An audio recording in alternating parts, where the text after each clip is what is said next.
আমার ভয়। এখন এসব নিয়েই আমার কাটে সময়। হসপিটালের উগ্র গন্ধ আমার সঙ্গী। হ্যাঁ, আমি সেই নার্স। আমি সেই নার্স, নিজের জীবনের তোয়াক্কা না করে থাকি রোগীর পাশে। সারা দিনের ক্লান্তি দূর হয় রোগীর হাসি মুখ দেখে।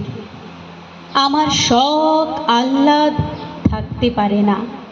অর্ধেক জীবন কেটে যায় দায়িত্ব আর।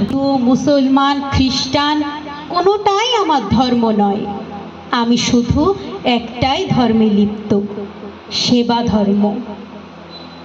সব ভেদাভেদ দূর করে আমি সবার কাছে আপন। যেদিন আমি প্রতিভাতে নিয়েছি শপথ, ঘরে বাইরে আমি একজন সেবিকা। আমার জীবনের প্রথম ও শেষ পরিচয়। জীবনের সবটুকু বিলিয়ে দিয়েছি ফ্যামিলিকে ভুলে, আছি তোমাদের সাথে। হ্যাঁ, আমি সেই নার্স। ধন্যবাদ।